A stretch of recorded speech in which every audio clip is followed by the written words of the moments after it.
നമസ്കാരം. ഗ്രാമി ഉച്ചവാർത്തകളിലേക്ക് ഏവർക്കും സ്വാഗതം. LDF സ്ഥാനാർത്ഥി അഡ്വക്കേറ്റ് VS സുനിൽകുമാർ നാട്ടിക നിയോജക മണ്ഡലത്തിൽ ഉൾപ്പെട്ട വലപ്പാട് നാട്ടിക പ്രദേശങ്ങളിൽ വിവിധ ഭാഗങ്ങളിൽ പര്യടനം നടത്തി.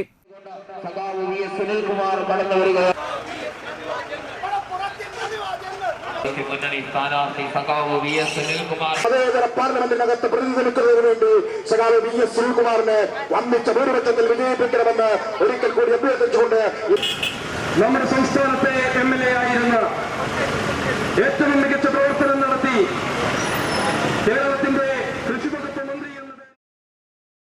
തുറന്ന ജീപ്പിൽ വാദ്യമേളങ്ങളോടും ബൈക്കുകളുടെ അകമ്പടിയോടും കൂടിയായിരുന്നു പര്യടനം. വലപ്പാട് പഞ്ചായത്തിൽ എടമുട്ടത്ത് നിന്നും ആരംഭിച്ച പര്യടനം വിവിധ സ്ഥലങ്ങളിൽ പര്യടനം നടത്തി. ജില്ലാ കൺവീനർ KV അബ്ദുൽ ഖാദർ ഉദ്ഘാടനം ചെയ്തു. നാട്ടികയിൽ ബീച്ച് പോസ്റ്റ് ഓഫീസിന് പരിസരത്ത് നിന്നുമായിരുന്നു പര്യടനം. വോട്ടുകൾ രേഖപ്പെടുത്തി എന്നെ വിജയിപ്പിക്കണമെന്ന് എല്ലാവരെയും നേരിൽ കണ്ട് അഭ്യർത്ഥിക്കാൻ വേണ്ടിയാണ് ഞങ്ങളെല്ലാം കൂടി ഇവിടെ നിങ്ങളെ കാണാൻ എത്തിയിട്ടുള്ളത്. നേരത്തെ സഖാക്കളെല്ലാം ഈ തെരഞ്ഞെടുപ്പിൻ്റെ വിശദമായ രാഷ്ട്രീയ കാര്യങ്ങൾ ഇവിടെ പ്രതിപാദിച്ചു കഴിഞ്ഞിട്ടുണ്ട്. നമ്മുടെ രാജ്യം നേരിടുന്ന അതീവ ഗുരുതരമായ സാഹചര്യങ്ങളാണ് സഖാക്കൾ ഇവിടെ വിശദീകരിച്ചത്. നമ്മുടെ രാജ്യത്തിൻ്റെ മതേതരത്വം തകർത്ത് ഒരു മതാധിഷ്ഠിത രാഷ്ട്രം സ്ഥാപിക്കാൻ വേണ്ടിയിട്ടുള്ള പരിശ്രമമാണ് 2024 തെരഞ്ഞെടുപ്പിൽ BJP നേതൃത്വം കൊടുക്കുന്ന ഫാസിസ്റ്റുകളുടെ കോർപ്പറേറ്റുകളുടെ ഗവൺമെൻറ് ശ്രമിച്ചുകൊണ്ടിരിക്കുന്നത്. അതിനെ ചെറുത്തു തോൽപ്പിക്കാൻ നമുക്ക് സാധിക്കണം. നമ്മുടെ രാജ്യത്തൊരു മതേതര ഗവൺമെൻറ് വരിക എന്നുള്ളതും ഇന്ത്യൻ പാർലമെൻറ്റിൽ ഇടതുപക്ഷത്തിൻ്റെ കരുത്ത് വർദ്ധിപ്പിക്കുക എന്നുള്ളതും നമ്മുടെ രാജ്യത്തിൻ്റെ നിലനിൽപ്പിന് തന്നെ അനിവാര്യമായി മാറിയിരിക്കുന്ന സാഹചര്യമാണ് നമ്മുടെ മുമ്പിലുള്ളത്.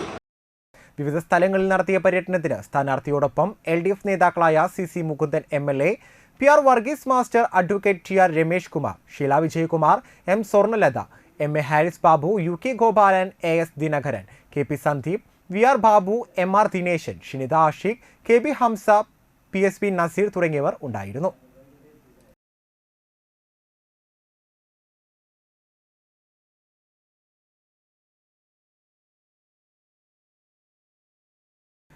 അന്തിക്കാട് തട്ടാടി ശ്രീ സുബ്രഹ്മണ്യ സ്വാമി ക്ഷേത്രത്തിൽ പ്രതിഷ്ഠാ ദിനത്തിനും കാവടി മഹോത്സവത്തിനും കൊടിയേറി. കാവടി മഹോത്സവം 2024 ക്ഷേത്രം മേൽശാന്തി KR മോഹൻ ശാന്തി കുടിയേറ്റ കർമ്മത്തിന് മുഖ്യ കാർമ്മികത്വം വഹിച്ചു. തുടർന്ന് സ്കന്ദ കാർത്തികേയ പുരസ്കാര സമർപ്പണവും നൃത്ത സംഗീതോത്സവത്തിന്റെയും ഉദ്ഘാടനം ആവണങ്ങാട്ട് കളരി AU രഘുരാമ പണിക്കർ നിർവഹിച്ചു. ചടങ്ങിൽ പങ്കെടുക്കുന്നത് നമുക്ക് ഞാൻ വന്നു തുടങ്ങിയതിന് ശേഷം വന്ന മാറ്റങ്ങളും ഞാൻ കണ്ടുകൊണ്ടിരിക്കുകയാണ്. വളരെയധികം ഭൗതികമായുള്ള സാഹചര്യങ്ങൾ വളരെയധികം മാറ്റം വന്നു.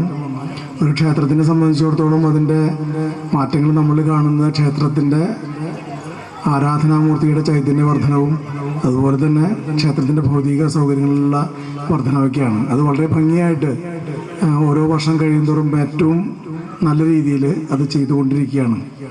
ഈ കമ്മിറ്റിക്ക് എൻ്റെ എല്ലാവിധ ആശംസകൾ അർപ്പിക്കുന്നു.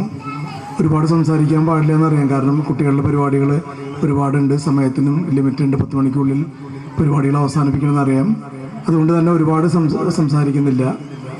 ഈ ഭഗവാന്റെ ബാലസുബ്രഹ്മണ്യ സ്വാമിയുടെ അനുഗ്രഹം നമ്മൾ ഈ പരിസരത്തുള്ള എല്ലാവർക്കും, എല്ലാ ഭക്തജനങ്ങൾക്കും ഉണ്ടാവട്ടെ എന്ന് ഹൃദയപൂർവ്വം പ്രാർത്ഥിച്ചുകൊണ്ട് ഈ ചടങ്ങിൻ്റെ ഔപചാരികമായിട്ടുള്ള ഉദ്ഘാടന കർമ്മം ചെയ്തതായിട്ട് പറഞ്ഞുകൊണ്ട് എല്ലാവർക്കും ഒരിക്കൽ കൂടി എല്ലാവിധ ആശംസകളും നേർന്നുകൊണ്ട് നിർത്തുന്നു. നന്ദി. പ്രസിഡന്റ് ചന്ദ്രബോസ് മേനോത്ത് പറമ്പിൽ അധ്യക്ഷത വഹിച്ചു. സിനിമാ സംവിധായകൻ ഷൈജു അന്തിക്കാട് വിശിഷ്ടാതിഥിയായിരുന്നു. ചടങ്ങിൽ 49 വർഷമായി ശാസ്താംപാട്ട് കലയിൽ നിറസാന്നിധ്യമായ രഘു നല്ലയിലിനെയും സാക്സ്ഫോൺ കലാകാരൻ കിഷോർ കുമാർ അന്തിക്കാടിനെയും പ്രഥമ സ്കന്ദ കാർത്തികേയ പുരസ്കാരം നൽകി ആദരിച്ചു. ക്ഷേത്രം സെക്രട്ടറി ശശി പാലോളി, സുമേഷ് എന്നിവർ സംസാരിച്ചു. ശേഷം ദേശത്തെ കുട്ടികൾ അവതരിപ്പിച്ച നൃത്ത സംഗീത പരിപാടികൾ അരങ്ങേറി. 28 വ്യാഴാഴ്ച പ്രതിഷ്ഠാദിനവും കാവടി മഹോത്സവവും ആഘോഷിക്കും.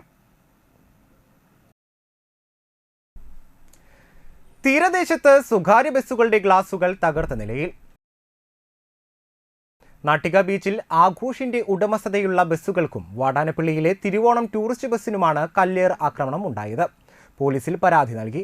പരാതി സംബന്ധിച്ച് അന്വേഷണം ആരംഭിച്ചതായി വലപ്പാട് പോലീസ് അറിയിച്ചു.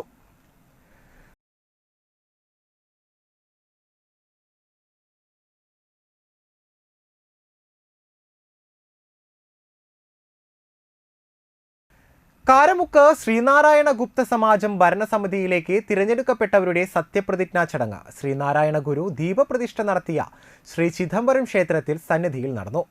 ചടങ്ങിൽ തിരഞ്ഞെടുക്കപ്പെട്ട സംരക്ഷണ സമിതി അംഗങ്ങളായ സുഗതൻ തുപ്പിയിൽ, വത്സരാജ് കുന്നത്തുള്ളി, ജയപ്രകാശൻ പണ്ടാരൻ, ജോഷി എരനെഴുത്ത്, ശശിധരൻ കൊട്ടേക്കാട്, സോണി പൊറ്റേക്കാട്ട്, രതീഷ് കൂനത്ത്, സുധീർലാൽ കിഴക്കൂട്ട്, അഡ്വക്കേറ്റ് ശിവൻ, സെൻ കല്ലാറ്റ്, പ്രദീപ് ചുള്ളിപ്പറമ്പിൽ, ദിലീപ് മൂത്തേടത്ത്, സാജൻ കൂട്ടാല, വേണുഗോപാൽ ചേർത്തേടത്ത്, ബിജു ഒല്ലേക്കാട്ട് എന്നിവർ പ്രതിജ്ഞ ചൊല്ലി. തൃശൂർ വാടാനപ്പള്ളി സംസ്ഥാന പാതയിൽ പെരുമ്പുഴപ്പാടത്ത് രാത്രിയുടെ മറവിൽ മാലിന്യം തള്ളുന്നത് കർഷകർക്കും നാട്ടുകാർക്കും ദുരിതമാകുന്നു. ഇത് തടയുവാൻ പോലീസിനും കഴിയുന്നില്ല.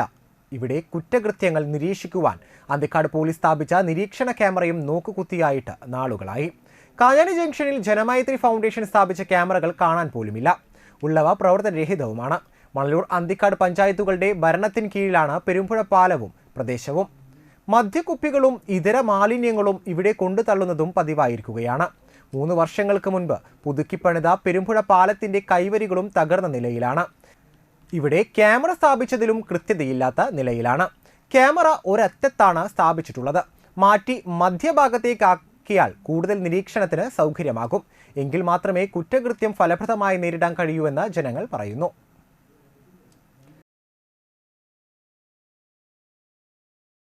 ചേറ്റുവയിൽ കാര്യാട്ട് പരേതനായ മാധവന്റെ ഭാര്യയും വാടാനപ്പള്ളി വയക്കാട്ടിൽ കുടുംബാംഗവുമായ മാധുരി ദേവി നിര്യാതയായി. 76 വയസ്സായിരുന്നു. ഏറെക്കാലം പ്രവാസിയും പിന്നീട് തൃത്തല്ലൂർ സർവീസ് സഹകരണ ബാങ്ക് സെക്രട്ടറിയുമായിരുന്ന മഹേഷ്, മഹിമ എന്നിവർ മക്കളും, സുജിന, ദിനേശ് കുമാർ എന്നിവർ മരുമക്കളുമാണ്. ഇതോടുകൂടി ഗ്രാമീയ ഉച്ചവാർത്തകൾ ഇവിടെ അവസാനിക്കുന്നു. നമസ്കാരം.